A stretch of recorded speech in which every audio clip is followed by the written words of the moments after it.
नमस्कार, मैं हूं आशुतोष और आप देख रहे हैं संवाद न्यूज छत्तीसगढ़। और ये कार्यक्रम संवाद न्यूज छत्तीसगढ़ का विशेष कार्यक्रम है जिसे हमने नाम दिया है संवाद सिनेमा। और लगातार हम आपको छत्तीसगढ़ के बेहतरीन शख्सियतों से मुलाकात करवाते हैं, उनसे हम मिलवाते हैं। और इसी कड़ी में आज एक ऐसी शख्सियत हमारे साथ हैं जिन्हें न केवल छत्तीसगढ़ में बल्कि बस्तर में विशेष प्रेम मिला। और ये आज की बात नहीं है, आज से लगभग 10-12 वर्ष पुरानी बात है। जी हाँ, आप समझ गए होंगे, मैं बात कर रहा हूँ फिल्म मोचो मैया की। वो एक ऐसी फिल्म थी जिसे बस्तर वासियों का बेहद प्रेम मिला और बाद में छत्तीसगढ़ के जो हमारे दर्शक हैं, जो कला प्रेमी हैं, उन्होंने भी उस फिल्म को बहुत स्नेह दिया, बहुत प्यार दिया, बहुत दुलार दिया। और जब फिल्म की बात मैं कर रहा हूँ तो न केवल फिल्म को बल्कि उसमें जो मुख्य भूमिका में जो जोड़ी थी उनमें एक थे राकेश यादव और उनके साथ थी शीतल। जी हाँ, शीतल दास। और आज की मुलाकात उन्हीं से है और वो आज हमारे साथ यहाँ मौजूद हैं। हम दोनों आपका आज के इस कार्यक्रम में बहुत बहुत स्वागत करते हैं। शीतल जी, हमारे दर्शकों से कुछ कहना चाहेंगी? बहुत बहुत धन्यवाद आशुतोष जी, जो आपने मुझे इस बातचीत में शामिल किया। और मैं धन्यवाद करना चाहूँगी सभी दर्शकों का। सभी दर्शकों को मेरा नमस्कार, जय जोहार, जय छत्तीसगढ़। तुमचो डरा धमका एथा नहीं चले। आमी बोले हीरा गांव छो दुई थापड़ लगाए दे, ठाने लकवा मारे दे। मैं राती चो गोटका जी तुमके माफी मांगे से। अगर आमचो काही गोट तुमके नाराज लागली आले, आमके माफी करून दियास।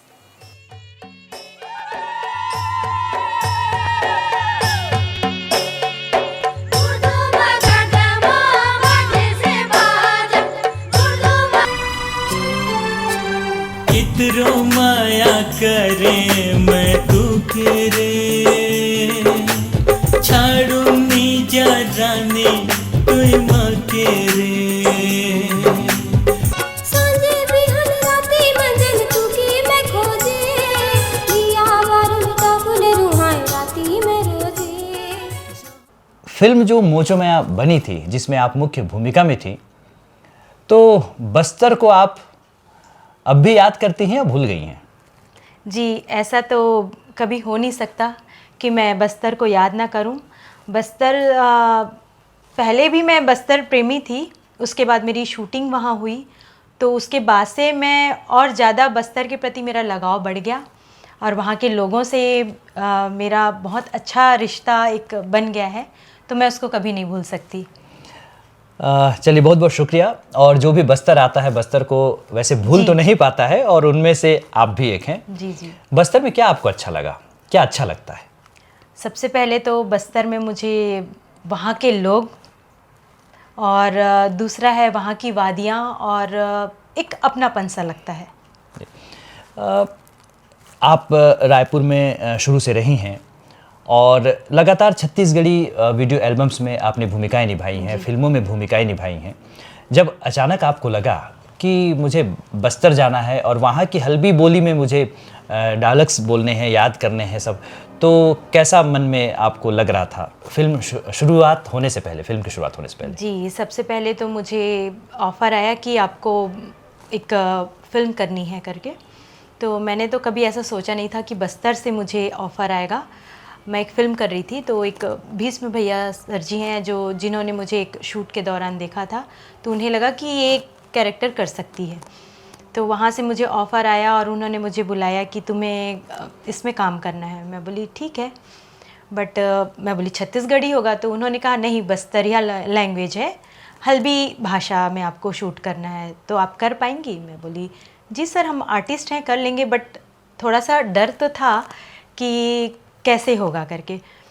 लेकिन वहाँ गई, लोगों से मिली और उन्होंने मुझे जिस तरीके से बताया और मुझे नहीं लगा कि मैं नहीं कर पाऊँगी। मुझे लगा वहाँ जाने के बाद कि मैं कर लूँगी, क्योंकि लगभग छत्तीसगढ़ी हमारी बोली से हल्बी भाषा मिलती है। जी, आपकी जो जोड़ी थी वो थी हमारे अभी जो बस्तर स्टार कहे जाते हैं, हालांकि अब वो छत्तीसगढ़ में भी अपनी एक पहचान बनाने में कामयाब हो रहे हैं और काफ़ी हद तक उनकी प्रस्तुतियाँ पहुँची हैं। तो उनसे पहले भी आपकी कोई मुलाकात हुई थी? सबसे पहले तो जिस व्यक्तित्व के बारे में बात की जा रही है वो अभी तो फ़िलहाल में वो मेरे बहुत अच्छे दोस्त हैं, मित्र बन चुके हैं और एक फैमिली मेम्बर की तरह हम लोग रहते हैं। और उनसे मिलने के बाद मुझे ऐसे नहीं लगा कि वो मेरे को आर्टिस्ट हैं, मेरे हीरो हैं या जो भी। वो एक बहुत अच्छे सरल स्वभाव के हैं। मुझे जिस तरीके से उन्होंने वहाँ बताया कि ये इसको यहाँ पे ऐसा बोला जाता है, ऐसा किया जाता है, उनका काफ़ी सपोर्ट रहा। और उनसे तो मैं पहले मिली नहीं थी, लेकिन पहली बार मिली तो ऐसा लगा कि मैं मिल चुकी हूँ उनसे, बहुत पहले से उनको जानती हूँ। फिल्म को बने लगभग 12 साल हो चुके हैं और इस दौरान बस्तर के जितने भी कलाकार साथी आपको मिले सब आपके लिए नए रहे होंगे। जी जी। तो उसका कैसा अनुभव रहा, थोड़ा इस बारे में ज़रूर बताएं। सारे साथी तो नए थे, लेकिन एक दो दिन शूट बीतने के बाद, शूटिंग चल रही थी, बीतने के बाद मुझे ऐसा लगा कि नहीं, इन लोग काफ़ी अच्छे हैं और हेल्पिंग नेचर के हैं। अविनाश भैया जी थे जो हमारे डायरेक्टर थे, उन्होंने मुझे कभी एहसास नहीं कराया कि तुम रायपुर से हो या तुम बाहर से आई हो तो तुम नहीं सीख पा रही हो, नहीं कर पा रही हो। अगर मैं नहीं बोल भी पाती थी हल्बी कभी कभी तो मुझे वो बोलते थे कि नहीं हो जाएगा, आप कर लेंगे। और वहाँ के जितने भी आर्टिस्ट थे उन्होंने मेरा सपोर्ट किया और सबने मुझे प्यार दिया और मुझे बहुत अच्छा लगा। असल में बस्तर की विशेषता ही है कि वहाँ पे जी जी जन्मा हर व्यक्ति जब तक वो बहुत ज़्यादा परेशान ना हो तब तक वो अपने व्यवहार को संतुलित ही रखता है। जी, जी, वो वहाँ की मतलब प्रकृति में ऐसा है और शायद वो आपने एहसास किया है वहाँ पे। जी बिल्कुल। उसका रायपुर में आपको कैसा रिस्पॉन्स मिला उस फिल्म का? बहुत अच्छा रिस्पांस रहा रायपुर में। काफ़ी लोग तो मुझे मोचो मैया फ़िल्म के नाम से जानते हैं। अच्छा, आपने वो जो मोचो मैया बस्तर की फ़िल्म की थी वो है क्या? मैं बोलती हाँ मैं वही हूँ। और कहीं जाती हूँ तो काफ़ी लोग अभी भी वो उस फिल्म को बीते या बने 10-12 साल हो गए होंगे, बट लेकिन अभी भी वो जीवंत हैं। अभी मैं जाती हूँ तो लोग मुझे जानते हैं, उर्मी के नाम से जानते हैं। और मैं बस्तर भी जाती हूँ तो लोग मुझे उसी नाम से, उसी कैरेक्टर से प्यार देते हैं। तो वो फिल्म मेरे लिए, मोचो मैया जो फिल्म थी, मेरे लिए बहुत अच्छी साबित रही है। बस्तर के लोग आपसे थोड़ा सा अलग अपने आप को महसूस कर रहे हैं और उनके मन में एक जिज्ञासा है कि मोचो मैया फिल्म की जो मुख्य नायिका थी वो आजकल हैं कहाँ, क्या कर रही हैं। तो मैं चाहूँगा आप दर्शकों को अपने बारे में ज़रूर बताएं कि आपने इतने जो साल बीते हैं इस बीच आपकी क्या जर्नी रही है और वर्तमान में आप क्या कर रही हैं, ये आप ज़रूर हमारे दर्शकों को बताएं। सबसे पहले तो आप लोग प्लीज़ मुझे भूलिएगा मत, क्योंकि मुझे अपने से अलग मत कीजिए, क्योंकि मैं रायपुर में हूँ, अभी छत्तीसगढ़ में हूँ, लेकिन कहीं हद तक मैं बस्तर में भी हूँ। मन करता है मैं अपने आर्टिस्टों से, मतलब मेरे साथी कलाकारों से मैं मिलने भी चली जाती हूँ। तो बस्तर से मेरा नाता तो कभी टूट नहीं सकता। और वर्तमान में मैं अभी भी फिल्मों में काम कर रही हूँ और बतौर वॉइस ओवर आर्टिस्ट यहाँ जितनी भी छत्तीसगढ़ी फिल्में बनती हैं या बाहर से फिल्में बन के आती हैं, जैसे उड़िया भाषा में हो गया, भोजपुरी लैंग्वेज में हो गया, सारी भाषाओं की फिल्मों को अगर हम छत्तीसगढ़ में उसको डब करते हैं तो हीरोइनों की वॉइस मेरी रहती है। तो मैं अलग नहीं हुई हूँ। और इतने साल गैप जो आप बोल रहे हैं आशुतोष जी, वो गैप नहीं था, मैंने काम किया ही है। मेरा एक बेटा भी है जो कि 11 साल का है, तो उसको लेके भी मैंने मतलब वर्क किया है। तब जब वो 3 महीने का था तब से मेरा काम चालू है, अभी बंद नहीं हुआ है और आगे भी चलता रहेगा, क्योंकि हम कलाकार हैं तो कलाकार कभी बूढ़े नहीं होते। बिल्कुल सही बात तो वो है। चलते रहता है और वो कीड़ा जो काट चुका है कलाकारी का, वो काटा हुआ है तो उसे काटे रहने दीजिए। और मैं हमेशा काम करते रहूँगी और मुझे मौका मिला कि कभी मैं बस्तर के लिए फिर से काम करूँ तो बिल्कुल करूँ। तुमन सब पढ़ैया लइका हो और तुमन ला जानना बहुत जरूरी है। ये 4 चिरौंजी के वनस्पतिक नाम काहे जानथो? एकर वनस्पतिक नाम है बुका नानिया लेंजन। का है पता है ना ये का हरे? ए हरे माहुल पत्ता। एमा सब खाना खाते और एकरे से हमार घर में खाना खलो बनते। समझे नहीं समझे? कि आप कुछ ऐसी फिल्मों के नाम ज़रूर बताएं जो छत्तीसगढ़ी बनी है, जिसमें जो अभिनेत्रियां हैं उस फिल्म की, उनके लिए आपने वॉइस दिया है। मैंने लगभग 250-300 फिल्मों में अपना वॉइस दिया हुआ है, हीरोइनों के लिए या और आर्टिस्टों के लिए। कभी कभी तो ऐसा हो जाता है एक फिल्म में मैंने 8 कैरेक्टर किया हुआ है, मतलब 8 लोगों को वॉइस दिया हुआ है अलग अलग। तो अभी आपकी जानकारी के लिए बता दूं कि एक लवली अहमद हैं, फिल्म सपना में सपना, जिसके डायरेक्टर थे अमित प्रधान जी। महू कुआरा तहु कुआरी एल्सा घोष, जिसके डायरेक्टर थे मनोज वर्मा जी। और ऐसे कई अभिनेत्रियों का मैंने वॉइस दिया हुआ है। शीतल जी, कहीं ना कहीं हम महसूस करते हैं कि छत्तीसगढ़ प्रदेश बनने के बाद रायपुर और बस्तर में दूरियां थीं, चाहे भौगोलिक स्थिति की वजह से हो, चाहे आवागमन की जो असुविधाएं रही हैं उनकी वजह से हो। लेकिन क्या आपको लगता है कि जब से छत्तीसगढ़ राज्य बना और बस्तर में भी फिल्में बननी शुरू हुई, वहाँ वीडियो एल्बम्स बनने शुरू हुए, तो हम सब एक हुए हैं? जी जी। इतनी जो दूरियां हैं कला के कारण कम हुई हैं, क्या आप ऐसा मानती हैं? जी जी, बिल्कुल मानती हूँ, क्योंकि अगर ये शूटिंग या ये कला क्षेत्र का ऐसा कुछ ना होता तो हम आपस में मिल भी नहीं पाते। कहीं ना कहीं हम कला के चलते आपस में मिलते हैं, गैदरिंग होती है हमारी। कभी शूट पे रायपुर वाले बस्तर जाते हैं, बस्तर वाले रायपुर आते हैं, इसी कारण एक दूसरे को जानने का मौका मिला है। इतनी दूरियां होने के बाद भी हम आपस में मिलके काम कर रहे हैं, लगातार काम कर रहे हैं। और हम भी बस्तर के जितने भी कलाकार हैं उनकी तरफ से आप सभी का, भले हमसे 300 किलोमीटर की दूरी पर आप सब रहते हैं आर्टिस्ट, लेकिन आप सबका भी हम विशेष धन्यवाद देना चाहेंगे कि बस्तर के कलाकारों को उनकी जो रचनात्मक कार्य रहे हैं उसको आप लोगों ने भी यहाँ प्रेम दिया, चाहे डायरेक्टर्स हों, निर्माता, निर्देशक हों या जो भी आर्टिस्ट हों, सबका हम बहुत बहुत शुक्रिया अदा करना चाहते हैं बस्तर की तरफ से।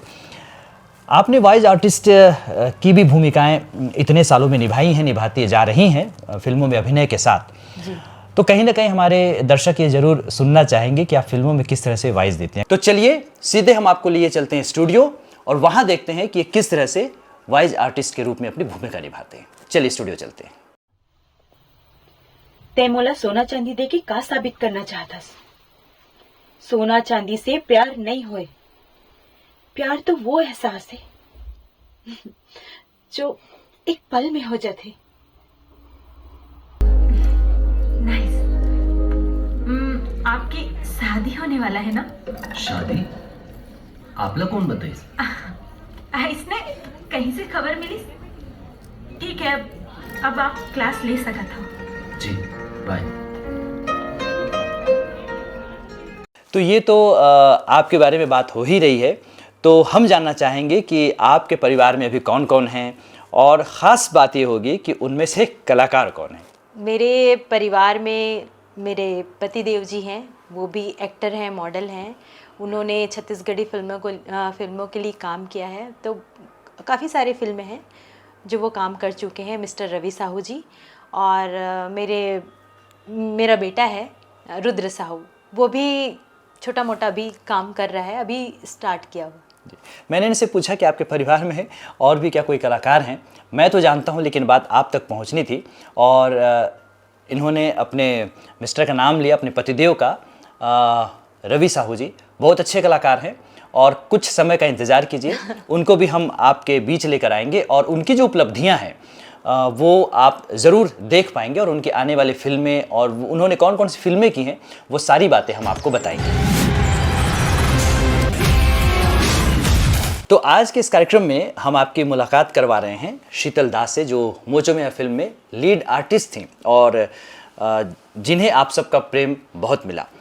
बस्तर में एक बात ज़रूर है कि एक बात दर्शकों के बीच चलती है कि आखिर जो इस फिल्म की नायिका हैं शीतल दास, वो जगदलपुर में रहती हैं या बस्तर ज़िले के किसी और शहर में रहती हैं।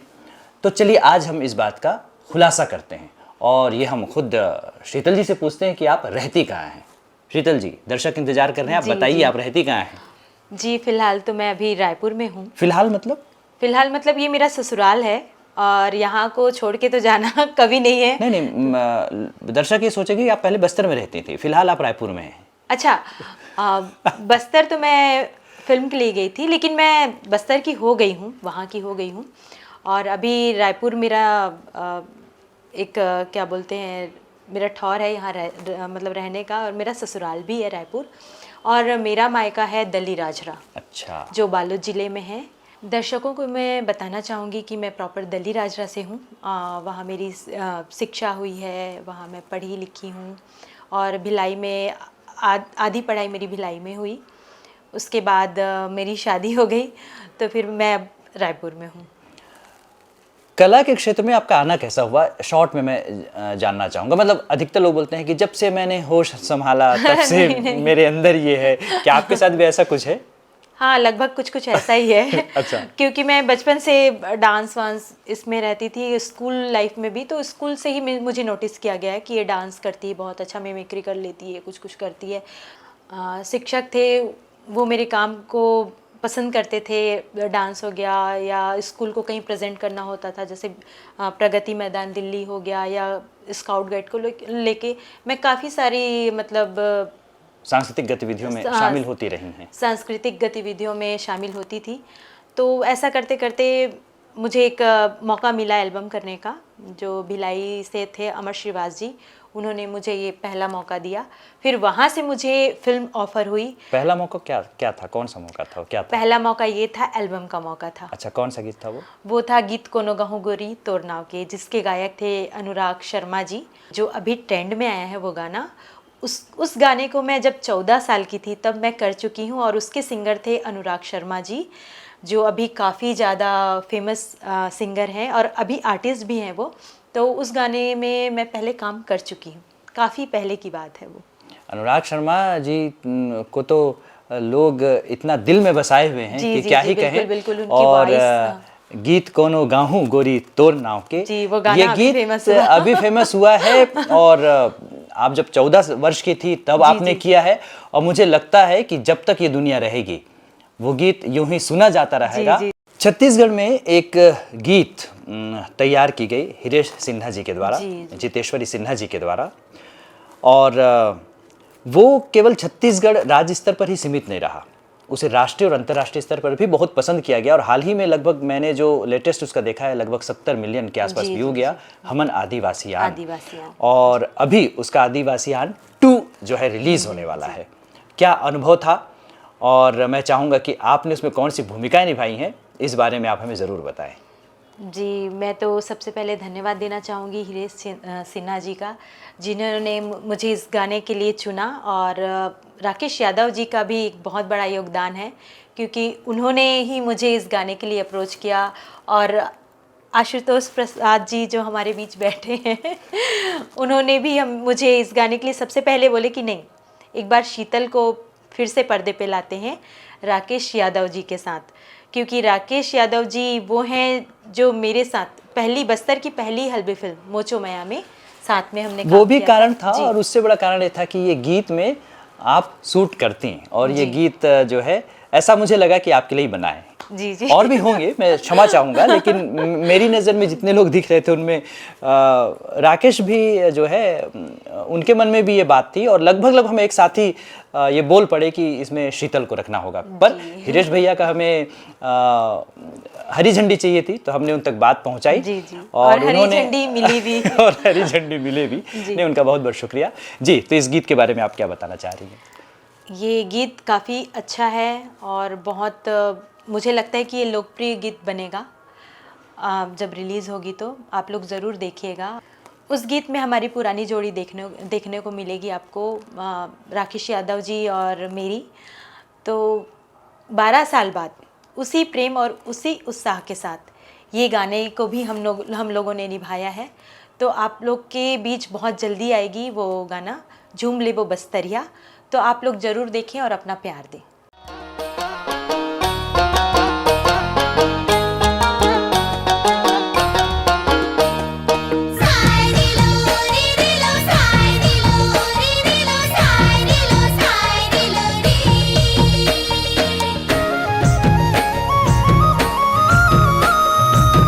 बांसुर के तान छेड़े सुर सजे संगीत माँ।